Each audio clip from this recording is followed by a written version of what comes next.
Cinema ఫీల్డ్కి వచ్చేసింది. Cinema ఫీల్డ్లో కూడా శివ రాజకీయాలు జరుగుతుంటే అరే ఎందుకు అట్లా ఈ రకంగా చేయడం అనేది బాధ కలిగింది. ప్రోగ్రామ్కి వచ్చి అటు నుంచి ఇంటికి వెళ్తున్న దారిలో చనిపోయారు తప్ప కానీ అక్కడ తొక్కిసలాట చనిపోలేదు. అక్కడ ఏంది నిజంగా ఎందుకు ఇవన్నీ అసలు వాళ్ళ తప్పు లేని వాళ్ళు ఎక్కడ చనిపోయినరో గిట తెలియదు. మళ్ళీ ఇక్కడ చనిపోయిందని అంటుండ్రు. కరెక్ట్ కాదు, అది కరెక్ట్. ఎక్కడ చనిపోయినరు ఏంది.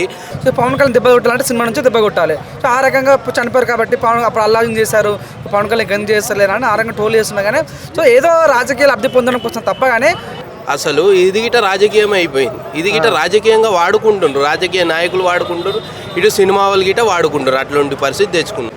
శవాలతో రాజకీయాలు అని చెప్పేసి ఇదివరకు రాజకీయాలు నడిచేది, ఇప్పుడు అది సినిమాలకు కూడా వచ్చిందా ఏంటి? అవునన్నా నిజంగా మొన్న పుష్పతోని మన రేవతి అనే ఒక అమ్మాయి చనిపోయింది.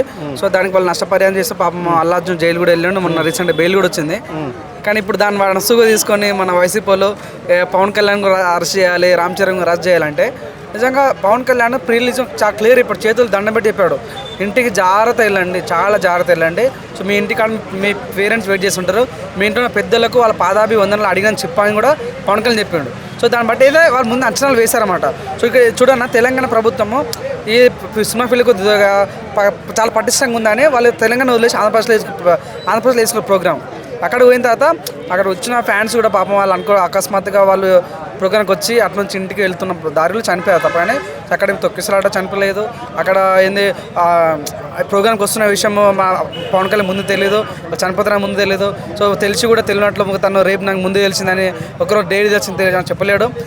తెలిసిన వెంటనే వాళ్ళు నష్టపరిహారం చేస్తారు కాబట్టి సో ఇట్లాంటి జరుగుతుంటాం మా సినిమా ఫీల్డ్లో ఈ మధ్యలో కామన్ అయిపోయింది అన్న నిజంగా. సో ఫ్యాన్స్ ఎందుకు మరి ఇంత ఘోరంగా ఒక ఫ్యాన్స్ అభిమానం ఉండాలి కానీ మరి ఇంత పోవాలి, అంత ర్యాష్ ఉండాలి నిజంగా అట్లా బాధ అనిపించింది. ఎటకెళ్ళకి అయితే వాళ్ళ ఆత్మశాంతి కోరాలి, మనస్ఫూర్తి కోరుకుంటున్నా.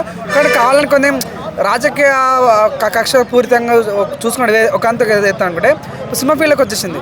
సినిమా ఫీల్డ్లో కూడా శివ రాజకీయాలు జరుగుతుంటే అరే ఎందుకు అట్లా ఈ రకంగా చేయడం అనేది బాధ కలిగింది. చెట్టుకల్ అయితే ప్రొడ్యూసర్ దిల్రాజు కూడా పవన్ కళ్యాణ్ కూడా వాళ్ళ కుటుంబానికి ఆదుకుంటామని చెప్పారు. సో చాలా హ్యాపీగా అనిపించింది. అంటే శవాలతో రాజకీయం చేయడం రాజకీయాల్లో కూడా అది కరెక్ట్ కాదంటారు. అవును, ఇప్పుడు సినిమా ఇండస్ట్రీలో కూడా ఇలా జరగడం అంటే ఇది ఎవరికి తప్పు అంటారు? వైసీపీ నాయకులు చేయడం ఇలా ఎంతవరకు? చూడన్నా సినిమాలో రాజకీయ నాయకులు కొంతమంది బినామీలు ఉంటారు, వాళ్ళు కొంతమంది సినిమాలో ఉంటారు, సినిమాలో ఉన్న కొంతమంది బినామీలో రాజకీయ నాయకులు ఉంటారు. సో ఇలాంటి ఒకరికొకరు అండర్స్టాండింగ్ ఉండడం వల్ల సో అవునన్న పవన్ కళ్యాణ్ అనే వ్యక్తి సినిమా నుంచి వచ్చిండు. సో పవన్ కళ్యాణ్ దెబ్బ కొట్టాలంటే సినిమా నుంచి దెబ్బ కొట్టాలి. సో ఆ రకంగా చనిపోయారు కాబట్టి అప్పుడు అల్లాజింగ్ చేశారు, పవన్ కళ్యాణ్ గన్ చేస్తలేరు అని ఆ రకంగా ట్రోల్ చేస్తున్నా కానీ సో ఏదో రాజకీయ లబ్ధి పొందడం కోసం తప్ప కానీ సో నిజంగా పవన్ కళ్యాణ్ ఏదో చేద్దామన్న ఆలోచనకు వచ్చినా కూడా వేస్ట్. ఎందుకంటే పవన్ కళ్యాణ్ ఇప్పుడు యునానిమస్ ఉన్నాడు కాబట్టి తను టచ్ కూడా చేయలేరు. సో ఏదో అట్లా రెండు మూడు బురద వెళ్దామన్న ఫీలింగ్ రాలేదామన్న ఫీలింగ్ తప్ప కానీ సో నాకు అనిపించింది అక్కడ పవన్ కళ్యాణ్ తప్పేం లేదు, రామ్ చరణ్ తప్పేం లేదు, దిల్రాజు తప్పేం లేదని నాకు నమ్మకం. అంటే డబ్బులు కూడా ఇచ్చారు అంటే అక్కడ 2 కోట్లు ఇప్పించారు కదా, అక్కడ కూడా 2 కోట్లు ఇవ్వాలని అంటున్నారు. అది ఎంతవరకు కరెక్ట్ అంటారు? చూడన్న ఎంత ఇవ్వాలనేది మనం చెప్పలేము. వాళ్ళకి తోచింది వాళ్ళు ఇచ్చారు, వాళ్ళకి అనిపించింది చేశారు. కానీ మనకు అనిపించింది నిజంగా వాళ్ళు స్పాంటనియస్గా ఒక ఇష్యూ అయినప్పుడు రెస్పాండ్ అవి అది కుటుంబానికి ఆదుకున్నా అన్న మాట మాకు చాలా గొప్పగా అనిపించింది. ఆదుకోవడం అన్న గ్రేట్ అనిపించింది కాబట్టి సో ఇంతమంది చూసాం, ఇంతమంది ఒక ఇష్యూ అయినప్పుడు కూడా సో అవన్నీ ఎందుకులే. కానీ సో నాకు అనిపించింది అంటే ఇందులో డైరెక్ట్గా ఇండైరెక్ట్గా పవన్ కళ్యాణ్ హస్తం లేదు, రామ్ చరణ్ హస్తం లేదు కాబట్టి సో నాకైతే వాళ్ళు సానుభూతి చేయడం చాలా బాగా అనిపించింది అన్న. అక్కడ గేమ్ చేంజర్ ఈవెంట్లోకి వచ్చిన ఇద్దరు వెళ్తూ చనిపోయారు.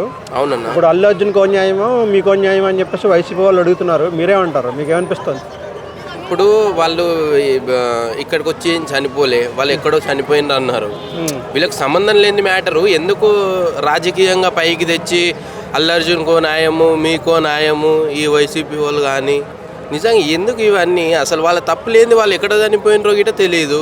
మళ్ళీ ఇక్కడ చనిపోయిందని అంటుండ్రు. కరెక్ట్ కాదు, అది కరెక్ట్. ఎక్కడ చనిపోయినరు ఏంది అంటే అక్కడికి ఈవెంట్ దగ్గరికి వచ్చారా, అభిమానంతో వచ్చారా, లేకపోతే ఏదైనా పనితో వచ్చారా తెలియదు కదా మనకి.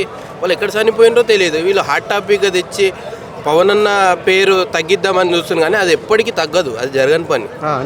అంటే ఇదివరకు శవాలతో రాజకీయాలకే ఉండేది, ఇప్పుడు సినిమాలు కూడా వచ్చినాయా ఏంటి? అవును, అట్లా అయిపోయింది. ఇప్పుడు సినిమాలు రాజకీయం చేస్తున్నట్లుంది. సినిమాలు చావులు అసలు ఏందేమో అర్థమైంది. రాజకీయం వేరైపోయింది, ఈ సినిమాలు వేరైపోయింది, మొత్తం అంతా ఒక యూనిట్గా అయిపోయింది. ఈ ఏవైతే చనిపోతుండ్రో అన్న నిజంగా అసలు ఇది గిట రాజకీయం అయిపోయింది. ఇది గిట రాజకీయంగా వాడుకుంటుండ్రు, రాజకీయ నాయకులు వాడుకుంటారు, ఇటు సినిమా వాళ్ళు గిట వాడుకుంటారు. అట్లాంటి పరిస్థితి తెచ్చుకున్నారు. అంటే చనిపోయిన వాళ్ళని స్వార్థానికి వాడుకుంటున్నారు తప్ప సాయం చేసే వాళ్ళు లేరన్న, నిజంగా చెప్తున్నా తెలుసా. చనిపోయిన వాళ్ళని కనీసం చూడాలన్న మానవత్వం గిట్ట వీళ్ళకి అసలు మనసు ఒప్పుతుందో లేదో తెలియదు. ఓ మనిషి పుట్టి వీళ్ళంతా నిజంగా చూడడానికి గిట్ట లేదు అన్న.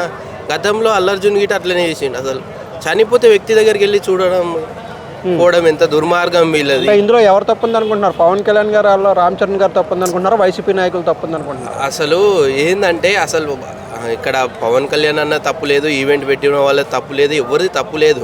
వాళ్ళు ఎక్కడ చనిపోయారో క్లారిటీ లేదు. అసలు వాళ్ళు ఎక్కడ చనిపోయారని క్లారిటీ లేదు. అసలు ఇక్కడ ఈవెంట్లో చనిపోయినారా లేకపోతే బయట ఎక్కడ చనిపోయారా అసలు తెలియదు, ఎవరికి తెలియదు.